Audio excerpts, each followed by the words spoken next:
Selamat pagi teman-teman semua. Perkenalkan, nama aku Cindy Grace Queen. Teman-teman bisa panggil aku Cindy. Di sini, di mata kuliah pengantar pariwisata, aku akan membahas mengenai materi jurnal kelima yang aku terima, yaitu tentang an examination of the role of service quality and perceived value in visitor attraction experience. Atau dalam bahasa Indonesianya, artinya adalah pemeriksaan peran kualitas layanan dan nilai yang dipersepsikan dalam pengalaman atraksi pariwisata. Jadi di sini sekilas dari judulnya, gambaran untuk pembahasan materi jurnal kali ini adalah membahas tentang peran-peran atribut di dalam dunia pariwisata. Tidak hanya di pariwisata aja sebenarnya, tetapi karena kita sedang dalam mata kuliah pengantar pariwisata, maka pokok pembahasannya ataupun pokok permasalahan, pokok lingkupnya itu ada di dunia pariwisata. Nah, apa-apa aja sih atribut-atribut yang akan kita bahas tersebut? Jadi, ada 4 atribut yang akan kita bahas dan teman-teman sekalian boleh catat dan boleh diingat-ingat.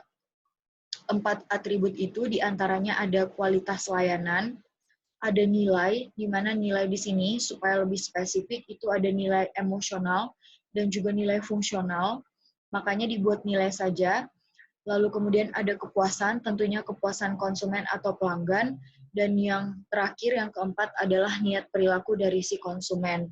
Nah, niat perilaku di sini mungkin teman-teman belum bisa relate. Niat perilakunya adalah niat perilaku si konsumen untuk entahkah dia untuk kembali mau membeli produk tersebut atau mengurungkan niat memilih produk lain, seperti itu. Jadi disebutnya niat perilaku konsumen. Nah, terkait 4 atribut di dalam perilaku konsumen ini sendiri, ada banyak studi yang dilakukan, di mana studi ini sendiri bertujuan untuk meningkatkan pemahaman terhadap peran-peran antar atribut dan memberikan bukti bahwa nilai emosional itu juga memberikan pengaruh yang substansial terhadap kepuasan dan niat perilaku konsumen. Jadi fokus dari studi yang telah dilakukan itu untuk membahas kaitan atau hubungan feedback ataupun timbal balik antar tiap atribut, antar atribut kualitas layanan, terhadap nilai, terhadap kepuasan, dan terhadap niat perilaku konsumen. Nah, di sini berdasarkan pemaparan yang tadi, bisa juga kita ambil kesimpulan bahwa tentu saja yang menjadi subjek utama di dalam pokok pembahasan kita itu adalah konsumen ataupun pengunjung. Nah, dari banyaknya studi yang dilakukan tersebut, maka diambillah sebuah kesimpulan atau dasar yang kuat untuk penelitian ini, di mana kembali lagi dasar yang kuatnya adalah untuk memeriksa hubungan antara kualitas layanan, terhadap nilai, terhadap kepuasan, dan terhadap niat perilaku. Bahwa semata-mata satu atribut ini tidak dapat berdiri sendiri, bahwa satu atribut ini ternyata memberikan efek lebih memberikan efek lanjutan terhadap atribut yang lain. Nah, seperti itu. Penelitian ini sendiri menghasilkan beberapa rumusan, ada 4 rumusan, seperti yang teman-teman bisa lihat sekarang. Itu ada hasil rumusan yang pertama, yaitu mengkaji hubungan antar variabel. Ini nggak usah saya jabarkan lagi, udah juga saya sebutkan sebelumnya, mengkaji hubungan antar variabel. Variabel yang dimaksud yaitu 4 atribut itu tadi, kualitas layanan, nilai, kepuasan, dan juga niat perilaku. Lalu yang kedua, poin yang kedua yaitu untuk menyelidiki peran secara khusus di sini daya tarik. Jadi perannya daya tarik konsumen itu bagaimana? Ketika seorang konsumen itu mulai memiliki ketertarikan terhadap suatu produk, terhadap suatu barang, ataupun memiliki ketertarikan terhadap suatu atraksi hiburan pariwisata. Nah, apa nanti apa sih efek lanjutannya? Apakah akan berpengaruh terhadap cara kita memilih kualitas suatu produk? Apakah akan juga memengaruhi nilai emosional kita, nilai fungsional kita ketika menggunakan suatu produk seperti itu. Lalu poin yang ketiga, itu untuk memperluas perspektif penelitian. Kenapa dikatakan memperluas? Karena pada kebanyakan penelitian itu memiliki pandangan bahwa konsumen itu dilihat menggunakan suatu produk hanya memilih nilai fungsionalnya saja. Padahal pada kenyataannya, saya secara pribadi ketika menggunakan suatu produk, itu tidak hanya semata-mata mempertimbangkan nilai fungsional, tetapi juga mempertimbangkan yang namanya nilai emosional, juga nilai sosial. Nah, nilai sosial ini seperti mungkin yang ramah di telinga kita tuh prestise. Jadi ketika kita memiliki ada prestise, ada rasa prestise ketika akan memilih suatu produk atau menggunakan suatu produk, nah berarti itu sudah mematahkan sebenarnya bahwa konsumen itu tidak hanya semata-mata memilih nilai fungsional suatu produk ataupun atraksi pariwisata, atraksi hiburan, seperti itu. Lalu di poin yang keempat, itu untuk menguji efek kualitas dan nilai, serta juga kepuasan. Jadi menguji ketiga efek tersebut secara khusus, kualitas, nilai, dan kepuasan. Kita mulai memperdalam pembahasan kita. Jadi di materi jurnal kali ini, secara khusus kita menggunakan kerangka kerja KAK, atau seperti yang teman-teman baca, kerangka kerja kognitif, kerangka kerja afektif, dan kerangka kerja konatif. Nah, ini masing-masing ini tidak akan dijabarkan secara spesifik bagaimana karena itu bukan intinya. Kerangka kerja kognitif, afektif, dan konatif ini merupakan tiga kesatuan di mana ketiga-tiganya itu dianggap adalah sebuah kerangka kerja yang paling layak karena dapat memaparkan model perilaku dari konsumen itu secara integratif ataupun secara terpadu, bisa secara lengkap menjabarkan tentang hubungan antara setiap perilaku konsumen dan pandangan di dalam penelitian ataupun persepsi. Nah, adapun kerangka kerja KAK atau kognitif, afektif, dan konatif ini sendiri itu merupakan turunan dari model hierarki efek. Nah, jadi KAK ini itu sendiri merupakan turunan dari model hierarki efek, di mana model hierarki efek itu sendiri itu merupakan kerangka model yang tepat karena dia itu bisa menjabarkan tentang ketika seorang konsumen sudah merasa puas dengan suatu produk, ketika seorang konsumen nyaman menggunakan atau merasa puas mengunjungi suatu hiburan pariwisata, maka konsumen akan memberikan sebuah feedback positif atau layanan balik kepada produk tersebut, kepada brand tersebut. Nah, jadi kerangka kerja ini dianggap paling tepat digunakan di dalam materi penelitian jurnal kali ini. Namun pada sekitar tahun 1980 sampai tahun 1990-an itu ada beberapa miss atau ada beberapa pernyataan yang sempat menuai kritik yang banyak, di mana dilakukan penelitian secara khusus di dunia pariwisata, dan pernyataannya mengatakan bahwa kualitas layanan di dalam atraksi hiburan pariwisata secara khusus itu seringkali tidak sesuai dengan ekspektasi konsumen. Nah, konsep ini menuai banyak sekali kritik, maka dibuatlah ukuran yang lebih valid untuk bisa menilai persepsi kinerja atraksi pariwisata ataupun atraksi hiburan. Bagaimana sih, emangnya apa sih yang bisa membuat dari atraksi hiburan sendiri sampai menentukan ekspektasi konsumen terhadap dunia hiburan pariwisata. Nah, seperti itu. Lalu pada tahun 2002, menanggapi pernyataan yang sempat menuai kritik tersebut, seorang ahli yang bernama Cole itu kemudian menyampaikan pendapatnya bersama teman-temannya, menghasilkan 9 hipotesis. Bisa seperti teman-teman lihat di layar di screen laptop ataupun HP teman-teman, mulai dari hipotesis pertama sampai hipotesis ke-9, di mana hipotesis ke-9 itu dibagi lagi ke dalam 2 pandangan. Dan sebenarnya pun dari 9 hipotesis ini, masing-masing itu memiliki nilai ataupun pengertian yang hampir sama, yang hanya kembali menguatkan bahwa ternyata keempat atribut yang saya sebutkan di awal itu saling memiliki efek berkelanjutan. Atribut yang pertama menghasilkan efek di atribut kedua, atribut ketiga, dan atribut keempat. Seperti itu. Jadi tanpa panjang lebar lagi, langsung saja di hipotesis yang pertama dikatakan bahwa kualitas. Jadi ini menggunakan atribut yang pertama, kualitas layanan berhubungan sejajar dengan daya tarik, dengan kinerja daya tarik. Jadi maksudnya adalah ketika seorang konsumen itu memiliki ketertarikan terhadap suatu barang, produk barang ataupun jasa yang dinilai adalah kualitas layanannya. Saya bisa tertarik membeli produk HPA karena menurut saya kualitas ataupun fitur di HPA itu lebih mumpuni daripada kualitas atau fitur di HPB. Seperti itu. Kurang lebih seperti itu maksud dari hipotesis yang pertama. Jadi seorang konsumen itu menilai kualitas, membeli kualitas suatu produk, memilih kualitas suatu produk atau barang ketika dirasa manfaat yang diterima itu setimpal ataupun jauh lebih besar daripada pengorbanan yang dikeluarkan untuk meraih kualitas yang ingin dicapai tersebut. Seperti itu. Lanjut ke hipotesis yang kedua, berbunyi bahwa nilai berhubungan sejajar dengan kinerja atribut daya tarik. Nilai di sini yang dimaksud adalah nilai emosional ataupun nilai fungsional daripada konsumen atau pelanggan. Nah, jadi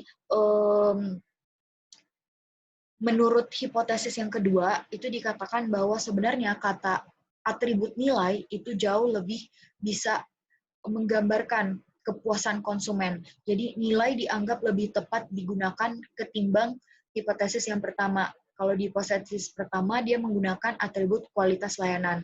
Di hipotesis yang kedua kita menggunakan atribut nilai karena dianggap saya tertarik memiliki sebuah produk, saya tertarik memilih suatu jasa, suatu barang, itu karena menurut saya bisa menghasilkan nilai fungsional bagi saya, bisa menghasilkan nilai emosional, ataupun prestise bagi saya, seperti itu.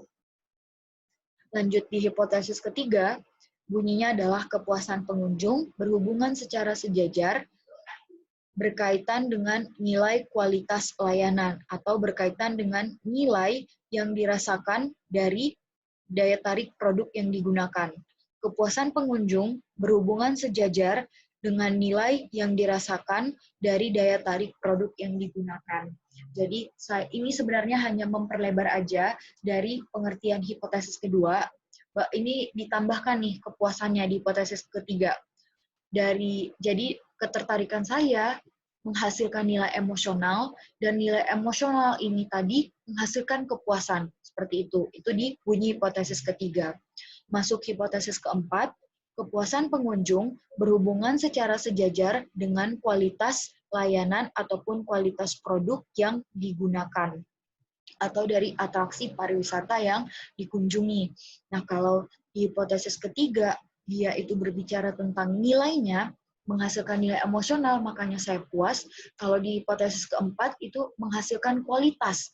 Kualitas yang bisa saya gunakan, kualitas yang baik, yang membuat saya merasa puas. Nah, seperti itu bunyi hipotesis keempat. Dan menurut tiga ahli serangkai, yaitu Mittal, Katricis, dan Kumar, di mana mereka menyebutkan bahwa perlu ada penelitian di masa depan. Ini sebenarnya mereka lebih menyarankan bahwa diperlukan penelitian kembali di masa depan. Lebih fokus lagi penelitian di masa depan untuk mempertimbangkan atau untuk mencari tahu gimana sih tolak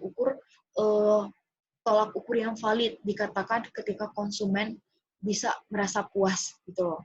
Kita dikatakan puas itu kalau apa? Nah, seperti itu saran dari Mittal, Katricis, dan Kumar.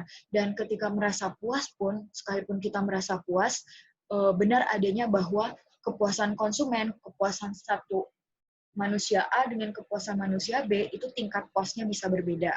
Walaupun sama-sama merasa puas, seperti itu. Nah, sekilas aja itu tentang saran dari Mittal, Katricis, dan Kumar.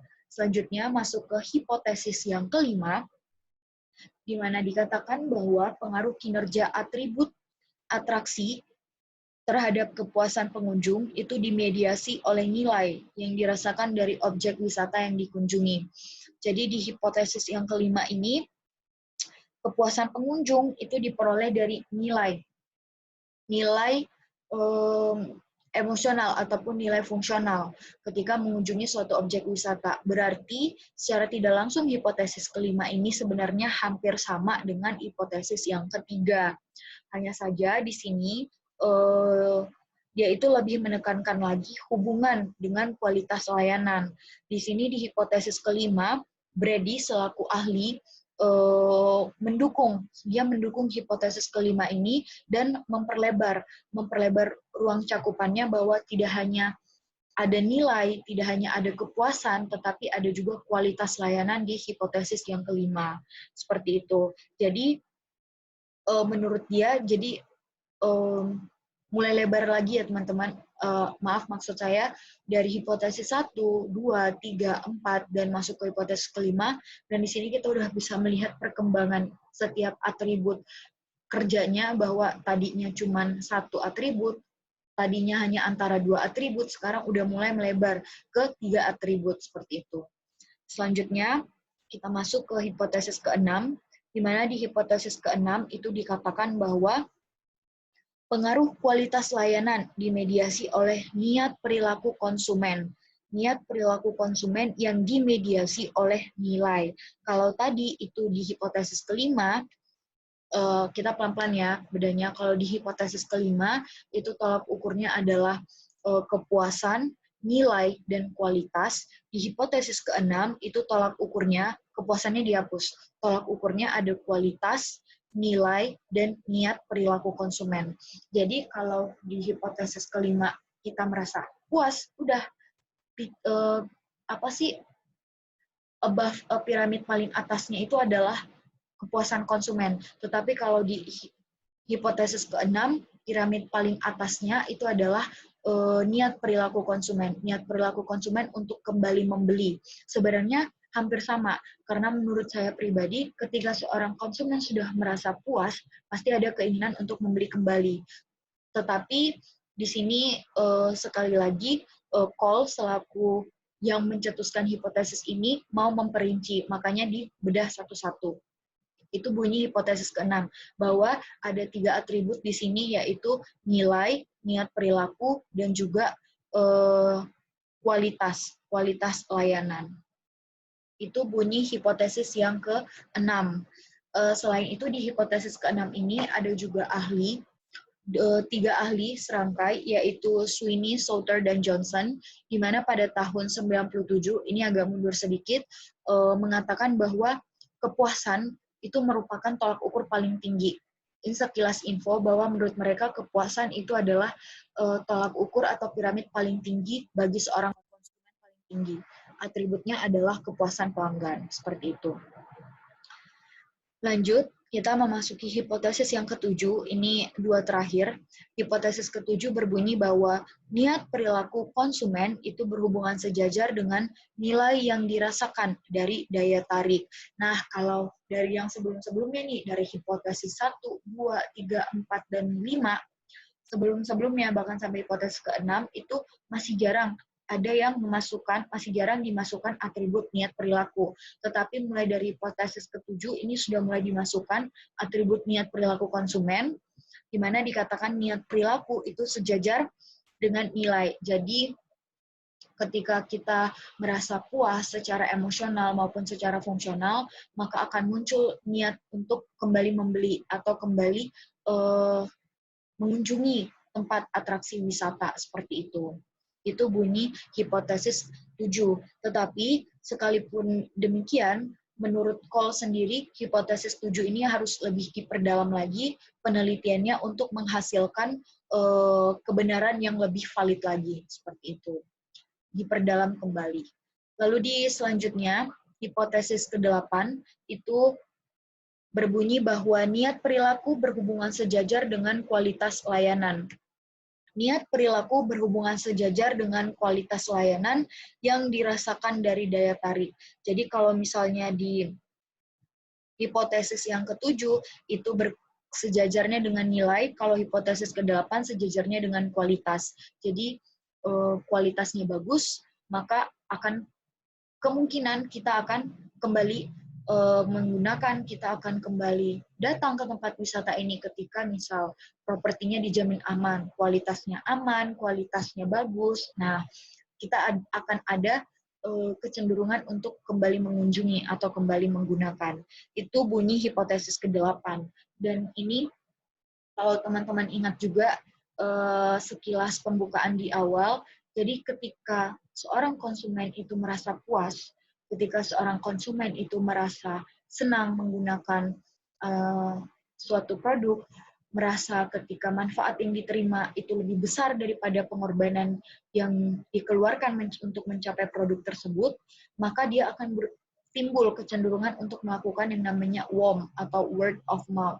Jadi kecenderungan untuk mempromosikan nih lewat mulut, word of mouth, mempromosikan, sehingga untuk orang-orang yang belum familiar terhadap produk tersebut atau orang-orang yang belum familiar terhadap hiburan pariwisata di tempat A, nah akan terpengaruh nih, oh ayo coba begitu.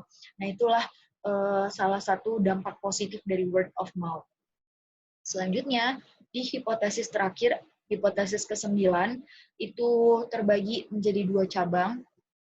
Yang pertama, pengaruh kualitas layanan pada niat perilaku konsumen dimediasi oleh kepuasan pengunjung, dan hipotesis yang kedua adalah pengaruh nilai kepuasan pada niat perilaku konsumen dimediasi oleh kepuasan pengunjung. Jadi, hipotesis ke-9 ini bunyinya sama-sama nih, sama-sama dimediasi oleh kepuasan pengunjung, sama-sama juga berdasarkan niat perilaku konsumen. Tetapi yang berbeda, kalau di hipotesis ke-9, itu dia menitik beratkan pada kualitas, kalau di hipotesis 9B, itu menitik beratkan pada kepuasan konsumen.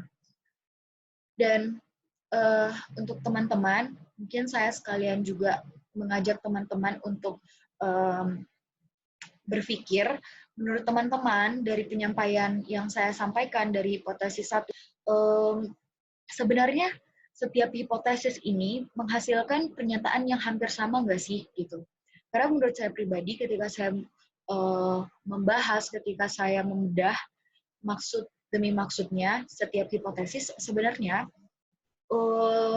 masing-masing hipotesis ini itu nggak ada yang salah. Menurut saya hanya saling melengkapi sebenarnya. Jadi 4 atribut tersebut itu memang keempat-empatnya saling melengkapi, empat-empatnya saling berhubungan, empat-empatnya itu punya kaitan yang erat terhadap kecenderungan konsumen dalam berperilaku. Seperti itu. Mungkin biar lebih relate atau mungkin biar lebih santai, kita coba ambil contoh penerapan di sini ke dunia nyatanya bagaimana. Di mana di sini untuk materi jurnalnya sendiri mengambil contoh penelitian di wilayah Midland di Inggris. Di situ seperti yang teman-teman baca ada Bliss Hill Victorian Town atau disingkat BHVT, dan juga Alton Towers atau disingkat AT. Jadi kedua-duanya itu merupakan 2 objek wisata, merupakan objek wisata yang cukup populer atau cukup terkenal di wilayah Midland ini secara khusus. Makanya diambillah 2 tempat hiburan pariwisata ini sebagai objek dari survei yang akan dilakukan. Jadi di sini ada sekumpulan kelompok yang akan melakukan survei penelitian, di mana cara pendekatannya itu dengan mendorong si pengunjung untuk berpartisipasi di dalam survei ataupun kuesioner, tetapi tidak juga memaksa konsumen untuk memaksa pelanggan ataupun konsumen untuk berpartisipasi. Nah, seperti itu. Tetapi walaupun dengan pendekatan tersebut, jujur saja dinilai tidak praktis dan seringkali gagal karena mayoritas pengunjung itu menolak untuk berpartisipasi di dalam survei ataupun kuesioner ini. Sementara untuk untuk partisipan ataupun pengunjung yang bersedia untuk ikut serta, itu setelah diestimasikan, ternyata tiap-tiap orang itu membutuhkan waktu 15 menit untuk menyelesaikan kuesioner yang diberikan. Dan dari hasil penyelesaian 15 menit tersebut, didapatlah sekitar 570 hasil kuesioner. Berarti ada sekitar 570 partisipan dalam penelitian terhadap objek wisata Bliss Hill Victorian Town dan Alton Towers ini sendiri, dengan hasil akhir di mana ternyata banyak partisipan yang lebih cenderung memilih Alton Towers sebagai tempat pariwisata yang bisa memberikan kepuasan yang lebih tinggi. Bisa mendukung 4 atribut tersebut. Dipilihlah Alton Towers dengan nilai mengungguli sebesar 323 kuesioner. Dan Bliss Hill Victorian Town atau BHVT sekitar 247 kuesioner. Dan dari 570 kuesioner yang terkumpul ini, hanya sekitar 445 saja yang memberikan informasi keterangan tentang jenis kelamin mereka, perempuan ataupun laki-laki, sehingga didapatlah hasil mayoritas bahwa mayoritas partisipannya itu adalah perempuan sekitar 55% dan laki-laki sekitar 45%. Dengan rentang usia partisipan yaitu mulai dari umur 18 sampai umur 24 tahun. Nah, seperti itu. Jadi, berdasarkan kuesioner yang diberikan, didapatlah sebuah fokus penelitian bahwa untuk menguji hubungan antara kualitas dengan nilai, dengan kepuasan pelanggan, dan juga dengan niat perilaku, bahwa ternyata itu keempat-empatnya, benar seperti yang disebutkan di awal, itu saling berkaitan erat, bahwa keempat-empatnya itu ternyata itu sama gitu loh. Ketika seorang konsumen merasa dia puas, kepuasan pelanggan pasti akan memunculkan niat perilaku. Nggak mungkin ketika seorang konsumen merasa puas, nggak mungkin pada saat pembelian kedua dia nggak akan berpikir ulang tentang brand yang dipakai di pertama. Nah, seperti itu. Nggak mungkin juga ketika seorang konsumen udah mendapatkan nilai emosional, nilai fungsional, nggak mungkin dia nggak merasa puas. Nggak mungkin juga dia tidak menimbulkan niat perilaku. Seperti itu. Jadi, keempat atribut itu semuanya saling mempengaruhi, semuanya saling memberikan efek berkelanjutan, saling memberikan efek feedback ataupun efek timbal balik. Nah, untuk mempertegas lagi, di sini ada seorang ahli yang bernama Cronin dan rekannya yang bernama Patrick. Dia menegaskan bahwa kualitas yang dirasakan secara langsung itu juga akan mempengaruhi nilai yang dirasakan. Kualitas diterima, otomatis pengunjung akan memiliki kepuasan, otomatis pengunjung akan memiliki niat perilaku yang positif, dan otomatis juga si pengunjung ini akan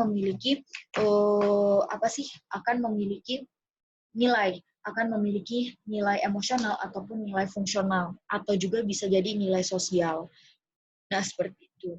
Jadi, berdasarkan penelitian ataupun kuesioner yang diberikan